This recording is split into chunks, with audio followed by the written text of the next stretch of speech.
We like to call it the Supernatural Hour. And now, our hosts. Hey, welcome to the Supernatural Hour. I am your host, Raven. I'm Chad. This is Emmett. And this is Doc. We are back. All right, Wendigo. I have to tell you about Wendigo. I've got to get my notes. So, Castle, I don't know.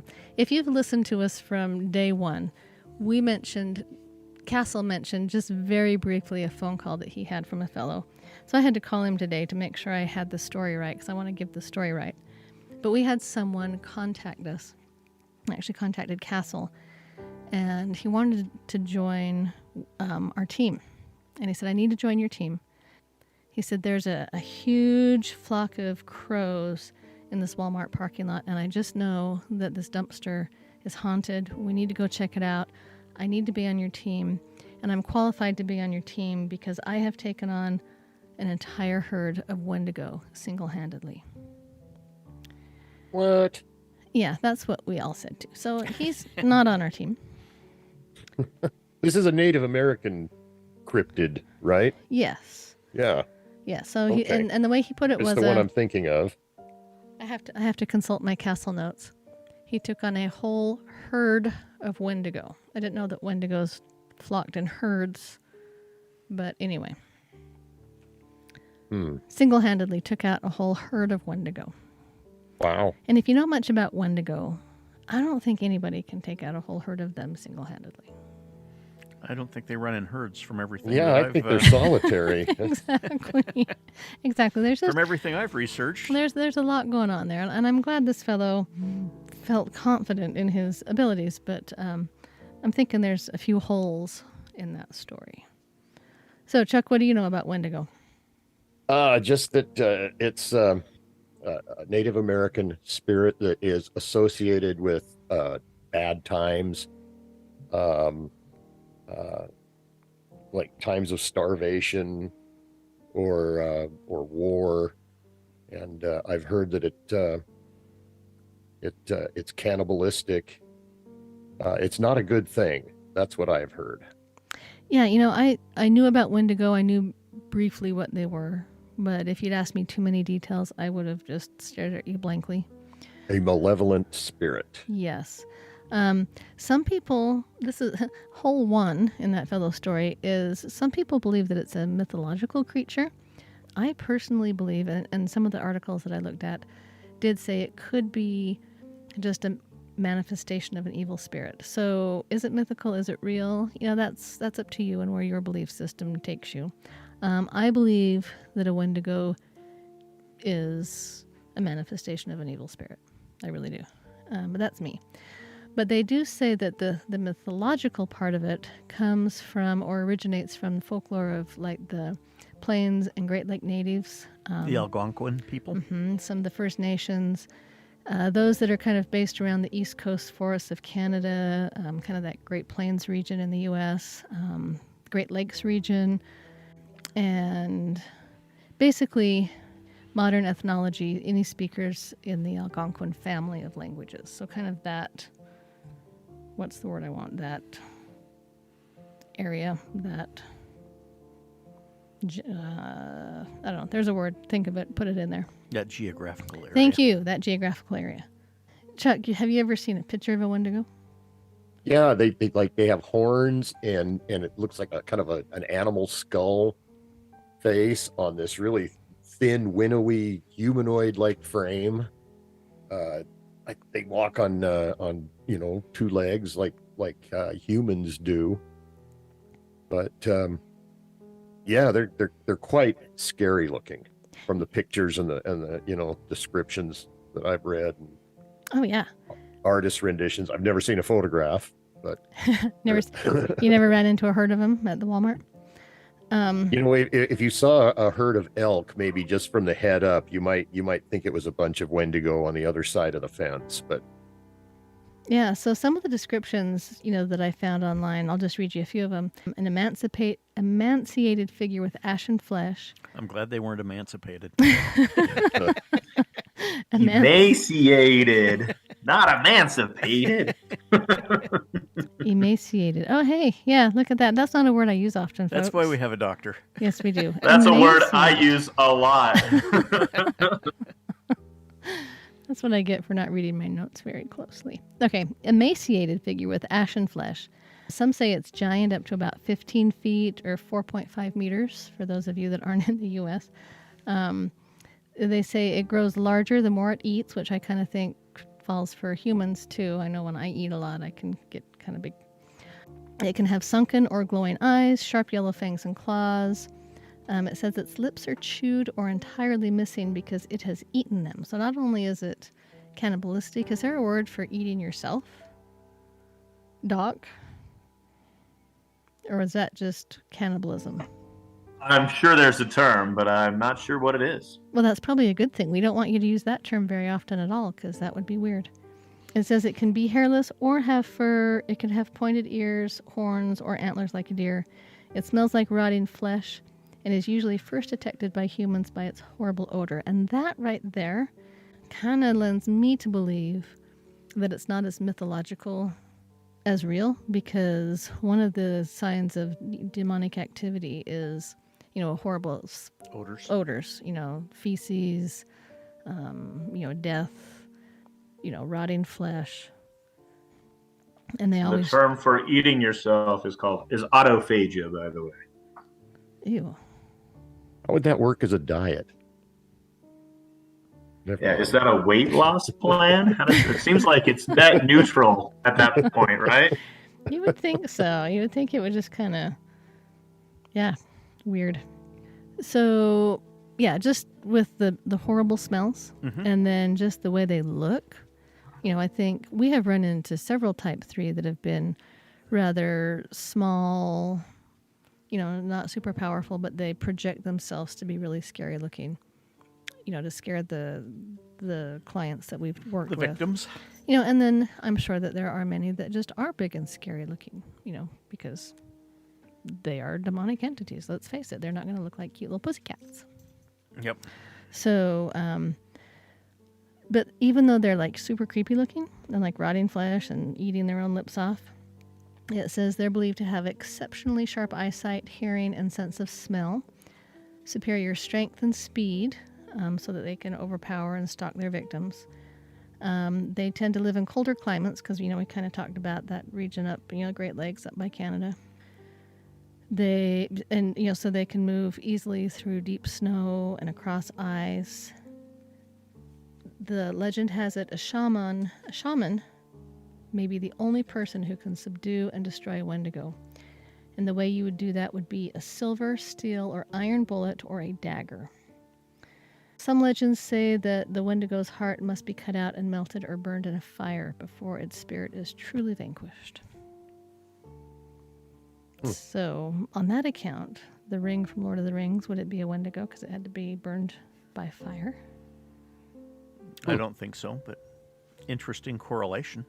Understanding the cultural relevance of the symbolism of the Wendigo, I think, is important.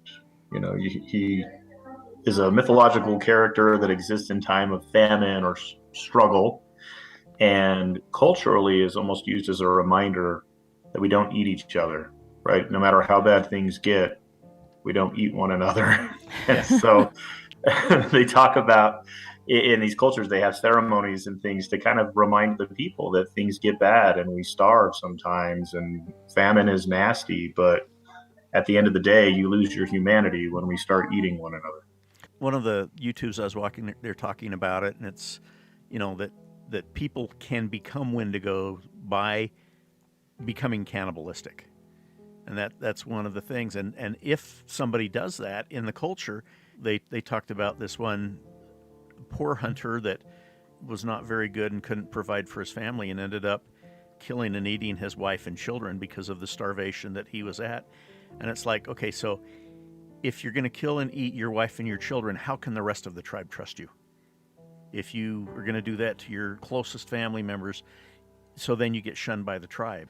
taken out, and those become the Wendigo. And the lore around that was then they become perpetually hungry. That they, even though they eat and they may feast and gorge on humans, they're still always hungry. That there's always that gnawing, persistent hunger that they've got. They're never satisfied. Right. And see, going back to the whole evil spirits idea, they are never going to be happy, no matter how many lives they ruin, no matter how many, people they get to commit suicide and do their bidding, do their dirty work. They're never going to be happy. They're never going to have what it is that they want. And so that's another correlation, in my opinion, that says I think Wendigo are just another manifestation of a demonic entity or evil spirit. Right. From a medical perspective, there's actually a type of psychosis called Wendigo psychosis, where individuals feel like they have an insatiable desire to eat human flesh or try human flesh, or they have a fear that they're going to turn into a cannibal. It's pretty culturally bound, it sounds like, to these regions where the Wendigo is present in folklore, but it's something that has become culturally pervasive, that people end up developing a fear of this. Oh my gosh, either they feel like they want to eat flesh, or they're terrified that they're going to become a cannibal. Yeah, I actually had a couple little notes on here about that as well, and it says they include delusions of becoming possessed by an evil spirit, depression, violence, and like you said, a compulsion for human flesh and cannibalism. It said it was diagnosed retroactively in some historical cases of cannibalism in North America. So yeah, I thought that was interesting. I'd never heard of that before. There's also a colloquial phrase that's used in some areas called going Wendigo. And what is that used for? I mean, what? In Cree mythology, a Wendigo is believed to be an evil spirit that possesses humans, and that spirit enters you by biting you, and that's how it gets in. And then that person becomes cannibalistic or otherwise, deranged or violent. And it said that some people are believed to be more susceptible than others, usually those who are greedy or gluttonous, as well as people who might be suffering from hunger or starvation. So if you fall under any of those categories, just violent, deranged, cannibalistic, say, oh, they're going Wendigo. And I've heard it Wendigo and Wendigo. I've noticed I've kind of used it interchangeably. Tomato, tomato. Sounds interesting. I'm not sure. I can't say words like emaciated either today. So, just take whatever I say today with a huge grain of salt. Having a rough time. I actually heard that some people believe that Wendigo came about just to scare children. Parents are telling their kids scary stories to keep them in line. Well, don't you think a lot of things like that are actually, are tulpas really, brought into existence by people themselves. Mm-hmm. So that could, I could certainly see that. Absolutely. So the first known written mention of a Wendigo came around in 1636, and it was a report by a fellow named Paul Lejeune. He was a French Jesuit missionary who lived among the Algonquin people in what is now Quebec. And he described a woman who warns of an Achten that had eaten some tribal members nearby, and that would eat a great many more of them if he were not called elsewhere. So it wasn't called a Wendigo, it was called an Action, A-T-C-H-E-N, Action. And in the 1800s and early 1900s, there were actually a few instances of murder and cannibalism in North America that were blamed on Wendigo. One included a case in Alberta, Canada in 1879, where a Cree hunter and a trapper named Swift Runner claimed a Wendigo spirit had entered his dreams and told him to eat his family. Is this one that you were talking about? I don't think so. He was tried for murder, found guilty, and hanged for his crimes later that year. And then there was another case in 1907. It was in the Sandy Lake First Nation community in northern Ontario. Their shaman was called Jack Fiddler, and his brother was Joseph Fiddler, and they were charged with the murder of Joseph's daughter-in-law. they strangled her because they didn't want her to be possessed by a Wendigo. Jack Fiddler escaped the police and strangled himself. I don't know how you would strangle yourself. I think you would just pass out. And then Hanging come yourself. back to life. Oh, I that guess would you do could it. hang yourself. I mean, but that's funny they didn't call it hanged himself. I know, I was like, strangled himself. And Joseph Fiddler died from tuberculosis in prison 2 years later in 1909. So, but Wendigo it's actually become quite popular in plots of television and movies. So if you think about like Hannibal, video games like Until Dawn, and they even say comic books like Incredible Hulk and Wolverine. A Wendigo character also appears in the film The Lone Ranger, the 2013 version. And then director Scott Cooper and producer Guillermo de Torso's Antlers in 2021. There's a deer-like creature that kind of combines supernatural horror and, generational trauma in a small town kind of a setting. So they're pretty popular. Yeah, that's interesting that there's a current movie, when I say current, 2021, but Antlers, that might be one to kind of take a look at. Yeah, I haven't heard of it. I don't get out much. I've never heard of any of that. You've never heard of The Incredible Hulk? You know what? I saw that horrible first Hulk movie, and it turned me off for decades afterwards. I'm talking the original Bill Bixby one from the 70s. Oh, yeah. Lou Ferrigno. Yes. Yeah, I remember that. I remember watching that when I was little and thinking it was fantastic. Vaguely. So, anyway, Wendigo, my thoughts are, maybe it came around from myth, but, maybe those myths came from some demonic run-ins. There's a lot of things there that to me just smack of demonic entities. So I'm going to say they're a manifestation of type 3/demonic entities. And also from when you say the myth, kind of the story and the things, these are stories with a moral to them. Don't eat human flesh. There's things there. Don't be greedy. Don't be greedy. Almost a Aesop's fables kind of thing where there's something that happens because of the characteristics that people do. So I think that's an important part of the lore and the story of the Wendigo. Yep. All right, well, stay spooky, my haunty friends. Hey, have a good night. We'll see you after dark. Have a good one. You've been listening to the Supernatural Hour at AdvancedParanormal.com. The Supernatural Hour is part of the Radio Ronin network found at RadioRonin.com. Copyright by Advanced Paranormal Services.